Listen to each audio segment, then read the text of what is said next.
So mga sangkay, mga ilang araw po, hinahanap nga po ang presidente ng bansang China na si Xi Jinping. At medyo matagal mga sangkay na hindi po nagparamdam. Ang tanong, nakita na ba ngayon ang presidente ng China? Pag-usapan po natin ito.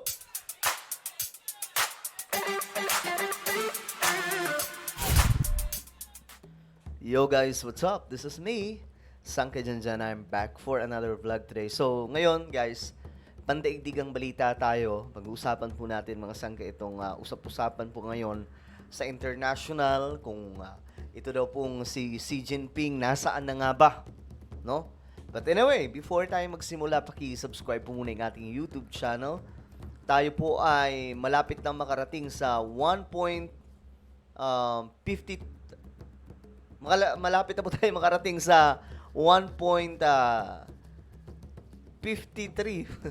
Ano ba to mga sangkay? Nakarating na pala tayo ng 1.53, pambira. Sasabihin ko pa lang sana na malapit na tayo makarating sa 1.53. Pagkatingin ko, teka lang, 1.53 na pala tayo. Congratulations po sa ating lahat mga sangkay. Nakarating na po tayo sa 1.53 million subscribers. Yung iba dyan na hindi pa po nakakapag-subscribe, makikita nyo po yung subscribe button sa baba ng video na to. I-click nyo lamang po yung subscribe, i-click ang bell, at i-click nyo po yung all. Sa mga nanonood po sa Facebook, i-follow nyo po yung ating Facebook page. Okay guys, kahapon kasi mga sangkay, 1.52 lamang po tayo. Nagulat ako eh. Uy, teka lang. 1.53 na pala tayo. So maraming salamat po sa walang sawang suporta ninyong lahat mga sangkay. Medyo matagal na po tayo dito, no, na nagsasama-sama, and up to now 2025 andito pa rin po tayo. So sobrang salamat kay Lord kasi nandito pa rin po tayong lahat mga sangkay, no. Parami po tayo ng parami. Okay, eto na nga po. Ngayon, pandaigdigang balita po tayo mga sangkay. Nakarang araw, 'di ba nga po na i-vlog po natin, Xi Jinping nawawala, buong mundo hinahanap siya. Totoo 'yon mga sangkay, buong mundo talaga hinahanap po itong si Xi Jinping ng bansang China. Kasi nga po, hindi po ito nagparamdam. Medyo matagal pong hinahanap mga sangkay. Buong mundo hinahanap po siya eh. No, lalong-lalo na po nagkaroon po ng BRICS Summit.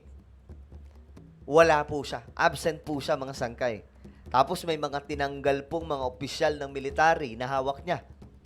Ang nagtanggal ay mismong militar ni Xi Jinping. So wala din po siyang nagawa doon mga sangkay kasi patakaran po nila yun eh. Pwedeng magtanggal ang militar nila nang wala pong abiso na dito sa presidente, or siguro inasabihan na lang mga sangkay once na meron daw pong kalokohang ginawa. Ngayon, eto na.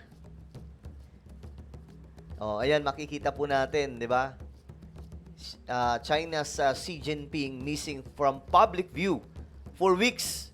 Ang bira, ilang linggo na pala to mga sangkay na nawawala eh, no? Ito, Xi Jinping missing. Is China most powerful leader ever preparing to step aside?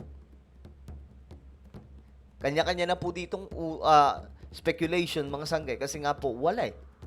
Ewan ko anong nangyari sa presidente ng China.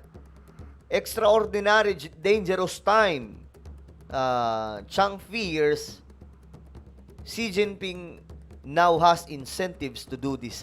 Ngayon mga sangkay, 'di ba? Wala po siya. Yung iba, sinasabi na baka may sakit. Yung iba naman nagsasabi, "Naku, may pinaplano to sa Amerika." Yung iba naman nagsasabi na, "Naku, baka magpapaputok mga sangkay ng kung anong weapon nila." Kung ano-anong sinasabi, kaya nga po may mga natatakot po talaga. Ito, Xi Jinping finally out in public after 2 weeks absence. Pero ito mga sangkay, wala pa po niyan. Wala pa po si Xi Jinping dito. Ito na mga sangkay. Ito yung nakakagulat na balita. Kasi after po ng ilang linggo na walang paramdam itong si Xi Jinping, ito na. Prime Minister ng ano to? Isang Prime Minister mga sangkay, pumunta daw pong China. Para ano? Para bisitahin at kausapin si Xi Jinping. So ayan mga sangkay. Ang daming balita, oh. Disappearance ni Xi Jinping. Ito, Xi Jinping goes missing. A regime change.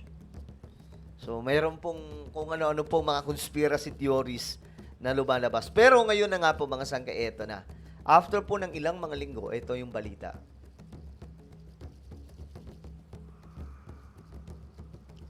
Ito yung balita mga sangkay.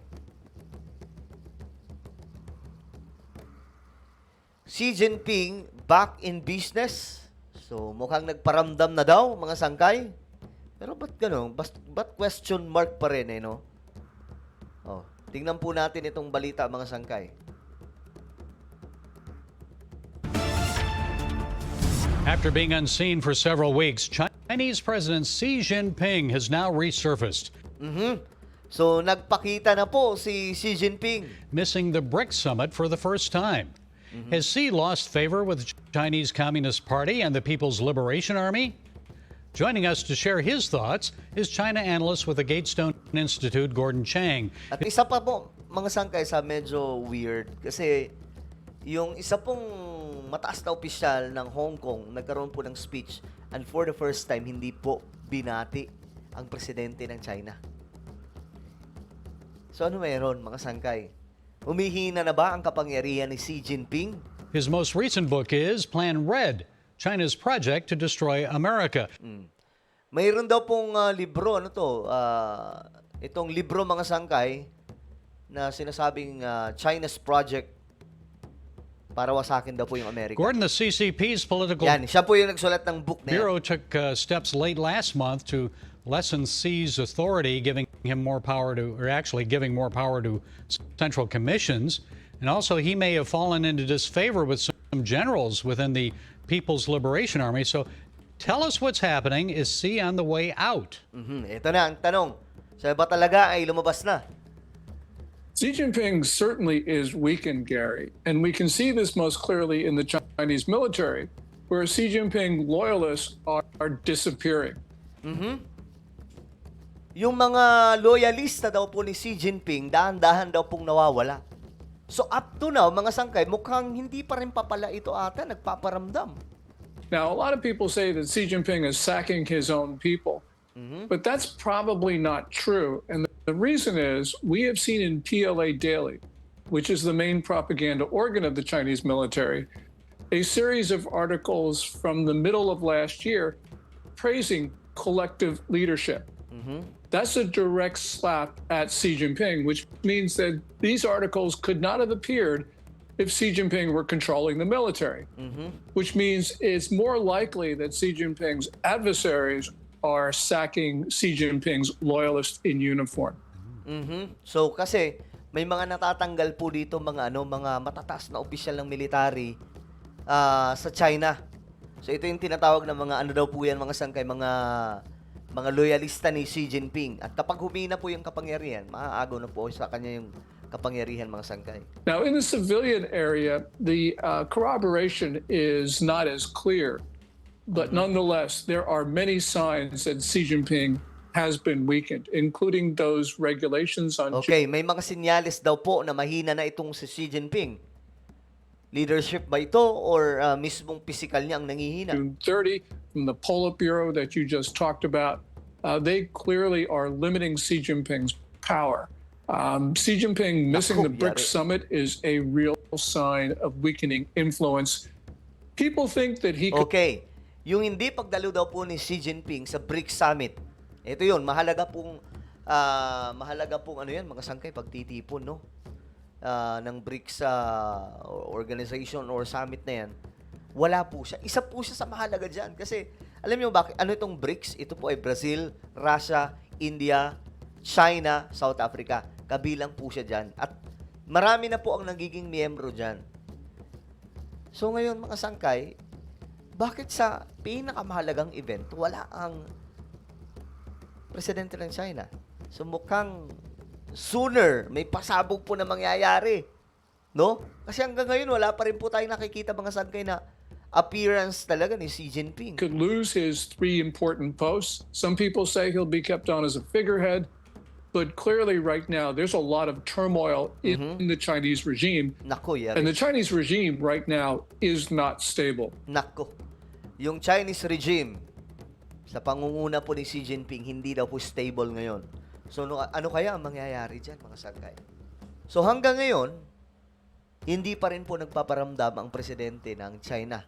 So, ang tanong dyan, buhay pa ba? Nasaan na ba siya? Bakit wala pa rin pong paramdam itong presidente ng China?